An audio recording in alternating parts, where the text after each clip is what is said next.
Assalamualaikum warahmatullahi wabarakatuh.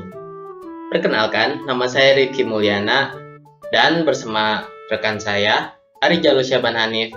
Di sini kami akan menjelaskan apa sih yang dimaksud dengan media dan pembelajaran dari materi yang akan kami paparkan. Saya sebagai materi pertama, topik pembahasannya yaitu ada 4. Yang pertama itu klasifikasi dan karakteristik media pembelajaran, peran media pembelajaran, fungsi media pembelajaran, dan yang terakhir kelebihan media pembelajaran. Pembahasan pertama, klasifikasi dan karakteristik media dan pembelajaran. Let's get started. Klasifikasi. Kalian mungkin penasaran, apa itu klasifikasi? Nah, klasifikasi itu merupakan sesuatu yang dikumpulkan atau dimasukkan ke dalam kelompok atau ciri-ciri tertentu. Yang dimaksud dari klasifikasi ini yaitu kita memaparkan atau menggabungkan sesuatu seperti observasi. Bisa dimengerti ya? Nah, bagaimana klasifikasi itu berperan di dalam media dan pembelajaran?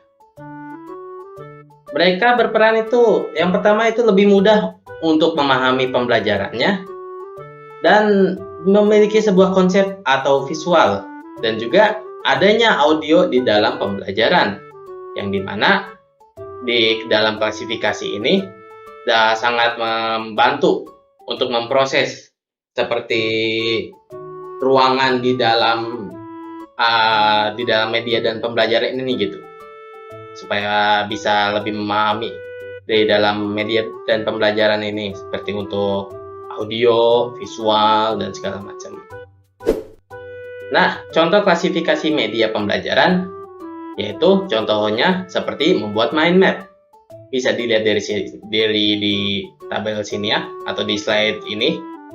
Kita bisa lihat di dalam ide pembelajaran, kita bisa membuat seperti hal-hal yang menarik untuk dilihat, tidak terlalu lama dalam penjelasannya, singkat tetapi bermakna. Yang artinya, di dalam kalau kita ingin membuat konsep seperti ini dengan mudah, kita tidak harus seperti membuat banyak list untuk nomor 1 sampai 10 segala macam seperti itu. Tidak. Kalau kita membuat list seperti itu akan membuat para peserta didik cepat bosan dan mungkin tidak melihat atau menanggapi dari dalam mind map yang Anda buat seperti itu. Topik pembahasan yang kedua yaitu karakteristik. Nah, apa itu karakteristik di dalam media pembelajaran? Mula-mula kita ingin tahu dulu dong apa yang dimaksudnya karakteristik, yaitu sifat atau gaya hidup seseorang yang sehari-hari dimilikinya, seperti sebuah karisma atau karakter dia sehari-hari. Kalau dia ngobrol sama orang tuh dia bakal kayak gimana, asik atau tidak, seperti itu. Nah, itu yang disebut karakteristik. Nah, untuk bagaimana karakteristik berperan di dalam media dan pembelajaran ini, itu sangat mudah dipahami, yang artinya kita tidak hanya memberi materi dengan kemauan kita saja. Kita harus mengetahui terlebih dahulu apakah materi yang kita berikan itu menarik untuk yang lain atau dilihat.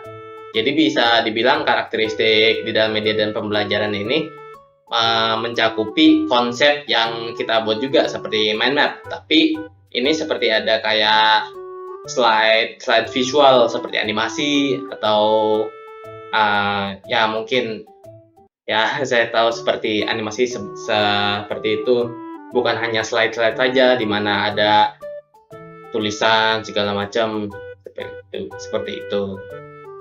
Contoh karakteristik media dan pembelajaran. Di dalam memahami karakteristik media dan pembelajaran, kita hanya mengetahui bagaimana orang lain menanggapi materi yang kita berikan. Yang contohnya seperti kita membuat mind map dan bagaimana orang lain akan menanggapi atau mengkritik dalam sebuah mind map yang kita buat, dari animasi atau dari slide-slide-nya, atau bagaimana visualnya, atau pemaparan materinya, seperti itu. Nah, mungkin itu pembahasan yang bisa saya sampaikan dari saya. Selanjutnya akan dilanjutkan oleh pemateri kedua, yaitu Arijalu Syaban Hanif. Untuknya dipersilakan. Baik, terima kasih Kim Diana atas pembahasan yang pertama. Kini saya akan membahas mengenai peran media pembelajaran. Ada 5 peran mengenai media pembelajaran. Yang pertama, memperjelas penyajian materi agar tidak hanya bersifat verbal. Yang kedua, mengatasi keterbatasan ruang, waktu, dan daya indera. Yang ketiga, penggunaan media secara tepat dapat bervariasi, dapat mengatasi sifat masif anak didik. Yang keempat, menghindari kesalahpahaman terhadap objek dan konsep. Dan yang ketiga ada menghubungkan yang nyata dengan yang tidak nyata. Lalu ada 4 fungsi media pembelajaran. Yang pertama ada fungsi atensi. Fungsi atensi adalah media pembelajaran tersebut menarik dan mampu mengarahkan perhatian siswa, mampu berkonsentrasi pada pelajaran yang berkaitan dengan media tersebut. Media yang banyak digunakan untuk menarik atensi murid dengan menggunakan media gambar yang dapat ditampilkan dengan proyektor dan sebagainya. Yang kedua ada fungsi afektif. Fungsi afektif adalah agar menggugah semangat belajar. Siswa dapat menggunakan media khususnya gambar. Dari media ini, emosi akan muncul dan daya serap akan semakin baik. Perpaduan antara teks dan gambar dapat menumbuhkan ketertarikan untuk mempelajari pembelajaran tersebut. Yang ketiga ada fungsi kognitif. Media pembelajaran dapat memudahkan siswa untuk merekam kembali ke otak mereka apa yang telah mereka dapat melalui beberapa gambar atau visual. Dan dalam memahami materi, siswa akan lebih mudah dimengerti dengan menggunakan gambar daripada penggunaan teks yang banyak. Untuk itu, media pembelajaran memudahkan siswa memahami dan mengingat apa yang mereka pelajari. Yang keempat, ada fungsi kompensatoris. Artinya, mengunggah semangat belajar siswa agar dapat menggunakan media, khususnya gambar. Dari media ini, emosi siswa akan muncul dan daya serap akan semakin baik. Pembahasan terakhir ada kelebihan media pembelajaran. Pertama, memiliki kemampuan fiksatif. Artinya, dapat menangkap, menyimpan, dan menampilkan kembali suatu objek atau kejadian. Yang kedua, ada memiliki kemampuan manipulatif. Artinya, media dapat menampilkan kembali objek atau kejadian dengan berbagai macam perubahan manipulatif sesuai keperluan. Misalnya, diubah ukurannya, kecepatannya, warnanya. Dan juga pembelajaran tersebut dapat diulang-ulang penyajiannya. Terakhir, media pembelajaran memiliki kemampuan distributif. Artinya, media pembelajaran mampu menjangkau anak didik yang jumlahnya besar dalam satu kali penyajian secara serentak. Nah, sekarang kalian tahu sedikit tentang apa itu media dan pembelajaran dari pembahasan yang kita berikan.